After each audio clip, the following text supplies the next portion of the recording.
پھر اس کو بھی یہ شوق آیا، عیسائیت تھی وہاں پر آ گئی، انہوں نے بھی وہاں ملتا ملتا سب سارے اپنے اجداد کی مال جائیداد کی وارثہ حضرت خدیجہ بن گئی، جو اربوں پتی بنی، جن کے 80,000 اونٹ عرب سے شام، یمن اور ہندوستان تک آتے تھے اور یورپ تک جاتے تھے۔ ایڈی امیر بی بی نو ہن حق مہر بھی تے پھر کوئی نہ کوئی دینا سی نا۔ اب دیکھیں اس کو کہتے ہیں سردار ہونا۔ علی کا بابا کھڑا ہوا، جناب ابو طالب علیہ السلام کھڑے ہوئے، اب حق مہر ایڈی امیر بڈی نو، کفر بھی ضروری ہے نا جی، اسلام میں برابری کی سطح پہ نکاح ہوتا ہے، اتنی تکڑی بی بی، اتنی امیر عورت، اس کا حق مہر اب کیا دیا جائے؟ ہائے ہائے ہائے ہائے، جب یہ روایت پڑھی نا میں نے، قربان جاؤں جناب ابو طالب سرکار کی سرداری کو میرا سلام۔ اینو سردار کہندے نے، جڑے الفاظ ہوں تسی سننے نا، جن کی محبت میں دل دھڑکتے نا، ان کے مولا علی کے باپ کی محبت میں، ان کو پتہ چلے گا اس کو سردار کہتے ہیں۔ پتہ نہیں کہاں ہیں وہ لوگ جو کہتے ہیں وہ بڑے غریب سن۔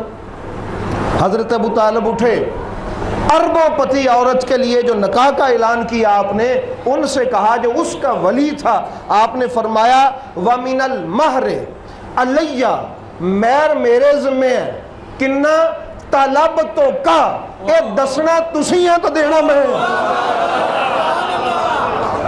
اتنی امیر عورت، فرمایا جنہ تسی کہہ دو، جو منگو، آج میں حق مہر اپنے بھتیجے کا دے۔ تو یہ کہا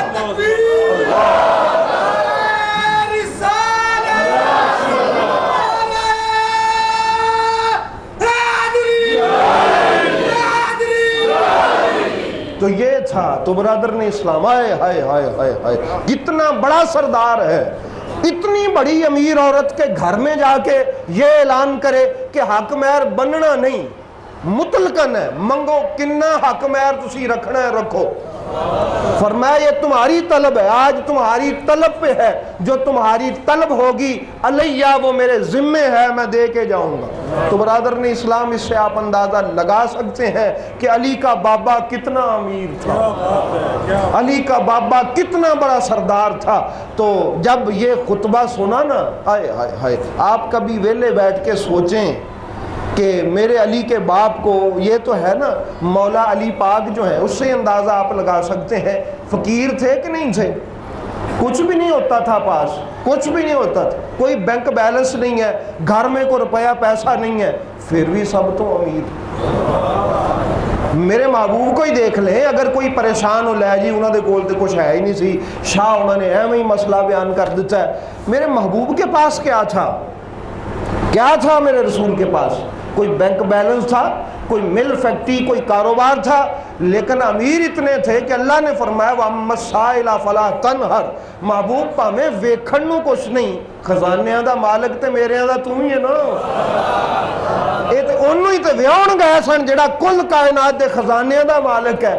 مینوں لگدا میرے محبوب نے آکھیا تو ہوئے گا چاچا جی جو مرضی آکھیو، تسی کے دے نکاح لہن چلے ہو۔ تو اس لیے برادران اسلام، وَأَمَّا السَّائِلَ فَلَا تَنْهَرْ کی شان والا آج نکاح کے لیے جا رہا ہے۔ تو میرے جناب سیدنا ابو طالب نے ان الفاظ میں نکاح پڑھا۔ قربان جاؤں سیدہ خدیجہ پر بھی جب ان کے کانوں میں یہ آواز پڑی، انہوں نے اپنے غلام میسرہ کو بھیجا، انہوں نے کہا جاؤ جا کے میرے ولی کو بتاؤ کہ میری طرف سے اعلان کرے میں کوئی حق مہر نہیں لین واسطے نکاح کیتا، میں نے تو کسی اور لیے کیا ہے۔ کس لیے؟ فرمایا جا کے کہہ دو میرے پاک محمد صلی اللہ علیہ وسلم کو کہ وَحَبْتُ نفسی و مالی لِمُحَمَّد صلی اللہ علیہ وسلم، میں اپنا آپ بھی تے اپنی کل جائیداد بھی اپنے مصطفیٰ کو دے سب کچھ دے دیا میں بھی یودی، میرا مال بھی یودا، آج سے کچھ میرا نہیں ہے، یہ جو مرضی خیرات کرے۔ تو برادران اسلام، یہ انداز تھا سیدہ خدیجہ الکبریٰ کا۔ تے خوش ہونے والے پھر اتھے خوش ہوئے، سڑن والے اتھے سڑے، پریشان ہونے والے پریشان ہوئے۔ تو آج بھی یہ دونوں کمپنیاں موجود ہیں۔ جب شان مصطفیٰ کا اور میرے علی پاک کے بابے کے گھر کی فضیلت بیان ہوتی ہے تو جس طرح اس وقت پریشانی ہوئی تھی، آج بھی پریشانی میں مبتلا ہونے والی نسلیں موجود ہیں۔